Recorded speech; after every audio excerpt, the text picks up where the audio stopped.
Annihilation of Caste, with a reply to Mahatma Gandhi.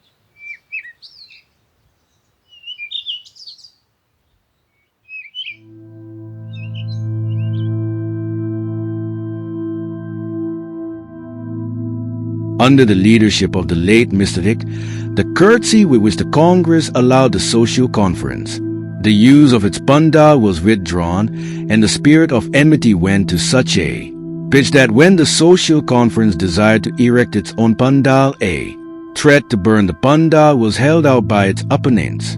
Thus, in course of time, the party in favor of political reform won, and the social conference vanished and was forgotten. The speech delivered by Mr. W.C. Banerjee in 1892 at Allahabad as president of the 8th session of the Congress sounds like a funeral oration at the death of the social conference, and is so typical of the Congress attitude that I venture to quote from it the following extract.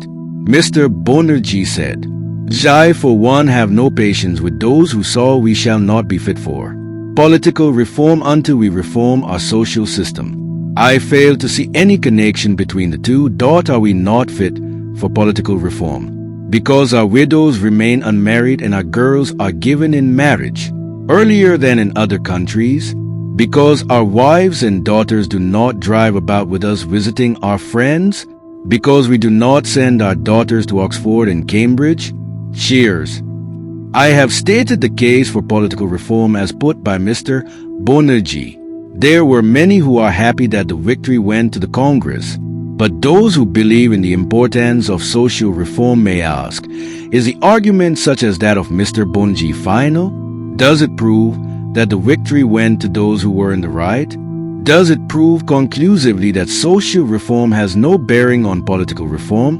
It will help us to understand the matter if I state the other side of the case. I will draw upon the treatment of the untouchables for my facts. Under the rule of the Peshwas in the Mara country, the untouchable was not allowed to use the public streets if a Hindu was coming along, lest he should pollute the Hindu by his shadow. The untouchable was required to have a black thread either on his wrist or in his neck as a sign or a mark to prevent the Hindus from getting themselves polluted by his touch through mistake. In Pune, the capital of the Peshwa, the untouchable was required to carry, strung from his waist, a broom to sweep away from behind the dust he treaded on, lest a Hindu walking on the same should be polluted. In Pune, the untouchable was required to carry an earthen pot, hung in his neck wherever he went, for holding his spit lest his spit falling on earth should pollute a Hindu who might unknowingly happen to tread on it. Let me take more recent facts. The tyranny practiced by the Hindus upon the Balais, an untouchable community in central India, will serve my purpose. You will find a report of this in the Times of India of 4 January 1928. The correspondent of the Times of India reported that high caste Hindus, viz. Kalotas, Rajput and Brahmins, including the Patels and Patwaris of villages of Kanaria, Bijasi, Bijumudna and of about 15 other villages in the Indore district of the Indore state, informed the Balais of their respective villages that if they wish to live among them, they must conform to the following rules. 1. Balais must not wear gold-lace bordered pugrees. 2. They must not wear dhoti with colored or fancy borders. 3. They must convey intimation of the death of any Hindu to relatives of the deceased, no matter how far away these relatives may be, living. 4. In all Hindu marriages, Balais must play music before the processions and during the marriage. 5. Balai women must not wear gold or silver ornaments, They must not wear fancy gowns or jackets. 6. Balai women must attend all cases of confinement of Hindu women. 7. Balais must render services without demanding remuneration and must accept whatever a Hindu is pleased to give. 8. If the Balais do not agree to abide by these terms, they must clear out of the villages.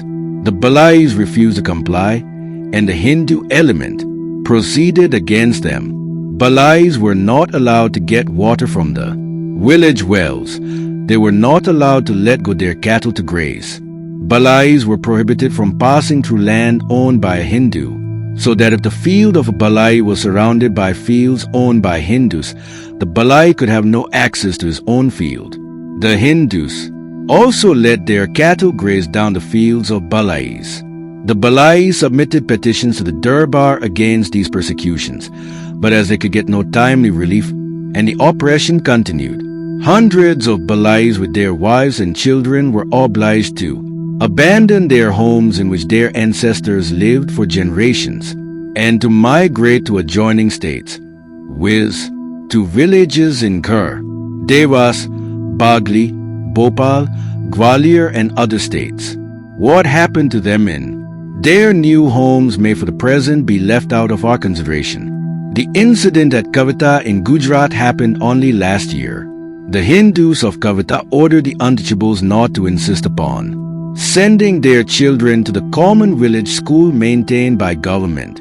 What sufferings the untouchables of Kavita had to undergo for daring to exercise a civic right against the wishes of the Hindus is too well known to need detailed description. Another instance occurred in the village of Janu in the Ahmedabad district of Gujarat. In November 1935, some untouchable women of well-to-do families started fetching water in metal pots. The Hindus looked upon the use of metal pots by untouchables as an affront to their dignity and assaulted the untouchable women for their impudence. A most recent event is reported from the village Chakwara in Jaipur State. It seems from the reports that have appeared in the newspapers that an untouchable of Chakwara who had returned from a pilgrimage had arranged to give a dinner to his fellow untouchables of the village as an act of religious piety. The host desired to treat the guests to a sumptuous meal, and the items served included the butter also. But while the assembly of untouchables was engaged in partaking of the food, the Hindus in their 100, armed with lathis, rushed to the scene, despoiled the food, and belabored the untouchables who left the food they were served with and ran away for their lives. And why was this murderous assault committed on defenseless untouchables? The reason given is that the untouchable host was impudent enough to serve thee, and his untouchable guests were foolish enough to taste it. Thee is undoubtedly a luxury for the rich, but no one would think that consumption of ghee was a mark of high social status. The Hindus of Chakwara thought otherwise, and in riotous indignation avenged themselves for the wrong done to them by the untouchables, who insulted them by treating thee as an item of their food which they ought to have known could not be theirs, consistently with the dignity of the Hindus. This means that an untouchable must not use ghee even if he can afford to buy it, since it is an act of arrogance towards the Hindus. This happened on or about the 1st of April, 1936.